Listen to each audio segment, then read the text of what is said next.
Hello friends, welcome to Athens kitchen. ഇന്ന് നമ്മൾക്ക് നല്ല ടേസ്റ്റി ആയിട്ട് മട്ടൻ കറി ഉണ്ടാക്കുന്നത് എങ്ങനെയെന്ന് നോക്കാം. ഞാനതിനായിട്ട് 3 പ്രാവശ്യം കഴുകി വൃത്തിയാക്കിയെടുത്ത 1 കിലോ മട്ടനാണ് എടുത്തിരിക്കുന്നത്. കറിക്ക് വേണ്ടിയുള്ള മസാല തയ്യാറാക്കാനായിട്ട് ഒരു 200 ഗ്രാം ചെറിയ ഉള്ളി എടുത്തിട്ടുണ്ട്. ഏകദേശം നമ്മുടെ കൈക്ക് 2 പിടി ഉള്ളിയാണ് എടുത്തിട്ടുള്ളത്. ഇതിലേക്ക് 2 മീഡിയം വലുപ്പത്തിലുള്ള സവോള നീളത്തിലരിഞ്ഞെടുത്തിട്ടുണ്ട്.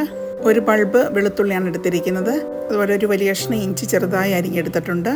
2 പച്ചമുളക് നടുകെ പിളർന്നതും ഒരു വലിയ തക്കാളിക്ക് എടുത്തിട്ടുണ്ട്. മീഡിയം സൈസ് ആണെങ്കിൽ 2 എണ്ണം എടുക്കണം. കുറച്ച് കറിവേപ്പില എടുത്ത് വെച്ചിട്ടുണ്ട്. ഒരു കുക്കറിലേക്ക് 2 ടേബിൾ സ്പൂൺ വെളിച്ചെണ്ണ ഒഴിച്ചു കൊടുക്കാം.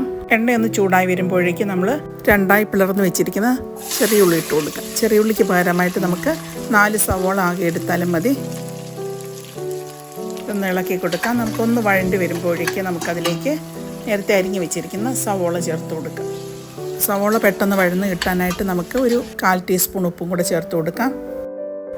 ഇനി ഇതിലേക്ക് നമുക്ക് അരിഞ്ഞു വെച്ചിരിക്കുന്ന പച്ചമുളക് ചേർത്ത് കൊടുക്കാം.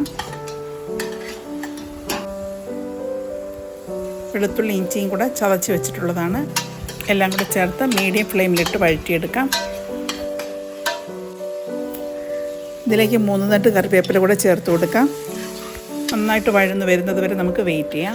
ഉള്ളി നന്നായിട്ട് വഴന്ന് വന്നെങ്കിൽ മാത്രമേ നമ്മുടെ കറിക്ക് കൊഴുപ്പുണ്ടായിരിക്കുകയുള്ളൂ. അതുകൊണ്ട് നന്നായിട്ട് വഴറ്റിയെടുക്കാം. ഒരു ഗോൾഡൻ ബ്രൗൺ ആകുന്നത് വരെ വഴറ്റിയെടുക്കാം. നമുക്ക് നേരത്തെ അരിഞ്ഞ് വെച്ചിരുന്ന് തക്കാളിക്ക ചേർത്ത് കൊടുക്കാം. തക്കാളിക്ക ഒന്ന് വഴണ്ട് വരുമ്പോഴേക്കും നമുക്ക് മസാലപ്പൊടികൾ ചേർക്കാം. 2 ടേബിൾ സ്പൂൺ മല്ലിപ്പൊടി ചേർത്ത് കൊടുത്തിട്ടുണ്ട്. 1/2 ടീസ്പൂൺ മഞ്ഞൾപ്പൊടി ചേർത്ത് കൊടുക്കാം. അതിലേക്ക് നമുക്ക് 1/2 ടേബിൾ സ്പൂൺ മുളക് പൊടി ചേർത്ത് കൊടുക്കാം. നിങ്ങളുടെ ആവശ്യത്തിന് എരിവ് കൂട്ടുകയോ കുറയ്ക്കുകയോ ചെയ്യാവുന്നതാണ്.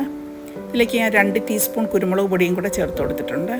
ഇതെല്ലാം കൂടെ പച്ചമണം മാറുന്നത് വരെ വഴറ്റി കൊടുക്കാം.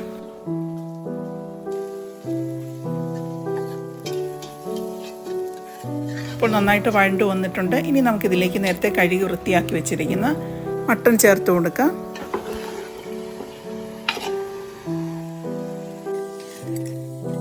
മസാലയെല്ലാം യോജിക്കുന്നത് വരെ നമുക്ക് നന്നായിട്ടൊന്ന് ഇളക്കി കൊടുക്കാം.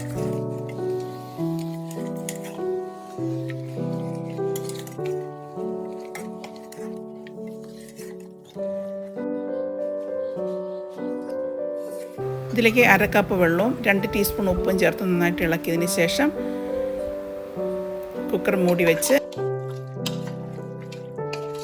4 വിസിൽ വരുന്നത് വരെ മീഡിയം ഫ്ലെയിമിലിട്ട് നമുക്ക് വേവിച്ചെടുക്കാം. ആദ്യത്തെ വിസിൽ വരുന്നത് വരെ ഹൈ ഫ്ലെയിമിലും പിന്നീട് മീഡിയം ഫ്ലെയിമിലിട്ട് വേണം വേവിച്ചെടുക്കാനായിട്ട്. സ്റ്റീം പോകുന്നത് വരെ നമ്മൾ വെയിറ്റ് ചെയ്യണം. ഇറച്ചിയുടെ മൂപ്പ് അനുസരിച്ച് വേകുന്ന സമയം വ്യത്യാസപ്പെട്ടിരിക്കും. സ്റ്റീമെല്ലാം പോയിട്ടുണ്ട്. ഇനി നമുക്ക് തുറന്ന് നോക്കാം.